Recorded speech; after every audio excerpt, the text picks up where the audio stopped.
And welcome back. We're starting a new segment today where we're going to be featuring a different artist from the Fresh Gallery in Springfield each Tuesday. So say hello to 3D artist and member of Fresh Gallery, Cheryl Vowels. Cheryl, hello. Thanks for being here. Well, thank you for having us. This is a wonderful opportunity. Well, it's lovely to have you on. I want to understand what 3D artists mean, because I'm thinking glass artist here, but explain what that means. Well, 3D is not only width and length, but it's the dimension that sticks out. Gotcha. So that's what I am, as opposed to painters where it's flat on the wall, on the basically. Canvas. Yes. 3D has dimension, as the sculptures have, and I do a lot of different types of glass. So obviously, yes. How did you get started doing this? I took a class in the traditional stained glass about 43 years ago when my oldest was like 6 months, and it was the kind that you think of when you see church windows, the leaded cane and things like that. Sure. And then, for example, this piece is done in the Tiffany method, and Tiffany actually developed, he had his craftsmen pound out copper sheets to make almost to the width of paper, and then sliced them so that you could wrap it around the piece, and you can get a much more intricate details and little tiny, you've seen those beautiful lamps. You couldn't do those with lead cane. So when he developed that, then you could get this much more intricate. And anything I can wrap copper foil around, I do.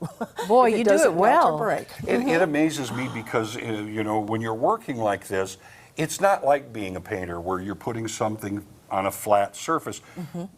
You're designing what's behind as well. It's a sculpture. You have to look all the way around, and you can appreciate these from any angle is basically what you have here. Very much so. Yes, it is, and it comes out of here.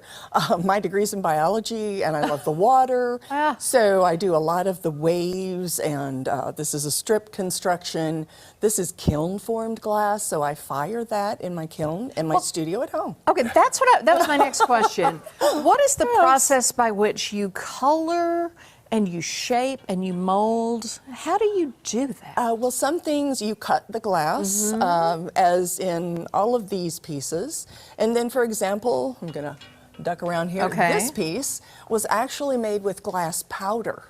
So it's similar, it has the consistency of flour that you bake with, but all in the mixture is actually the color, and then when you heat it and manipulate it through cutting, then it's all science, and you get this pulling, and then you slump it and you add different colors. So it's all different processes from cutting to the powder. This is also cut, and then as you can see, there are the crystals in different pieces that I'm just wrapping the copper foil around.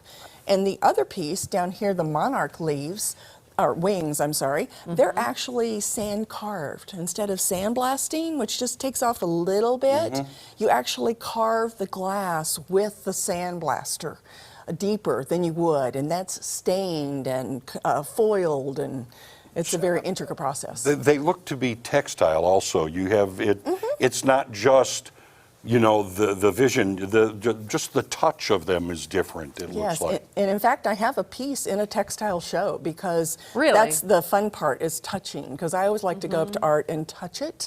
And, it's glass, and yes, it will break, but you can still touch it. It all has textures in it. So that adds to the 3D effect, which is the depth of it. It's just gorgeous. How long does it take to make some of these pieces, roughly? Well, for example, this one took 3 days in the glass kiln, 3 different times.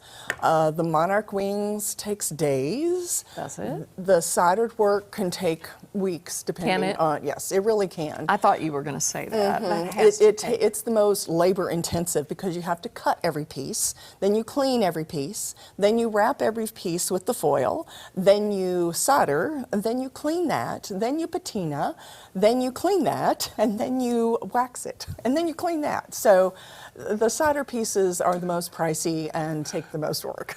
Sure. This is not Venus Paradise, our color by numbers. No. Yeah. A little bit different. And I know that Fresh Gallery features several artists within one gallery. So when you go in, you're seeing lots of different local You are. We area have artists. so many different artists. We have acrylic and oil and ceramic artists and wood artists, and I'm the glass artist, and it is a juried gallery. So you go before a committee and submit your work of fellow artists there at the gallery, and some are accepted and some are not. You know, it just depends on your body of work. And we're at our new location now. Right. Yeah, so it's double the space, and it truly is a complete gallery. You're Where on do they Boonville find now. the gallery? Pardon? Where do they find the gallery? It's at 401 North Boonville, which is about 3 to 4 blocks, excuse me, north of the square. And we're on the corner of Boonville and Mill. It's a huge building, and there's ample parking all the way around, and we're open on First Friday, Art Walks. Of course. So till 9 o'clock and 6 Very good. o'clock every day but Sunday and Monday. So yes, they can come in there, and you know, the holidays are upon us, so time to shop now. It's not sitting out in a cargo ship. Thank That's goodness, it. right? Well, beautiful local. work. Thank you for being with us. Well, Cheryl thank you Vowels. very much. We'll be right back.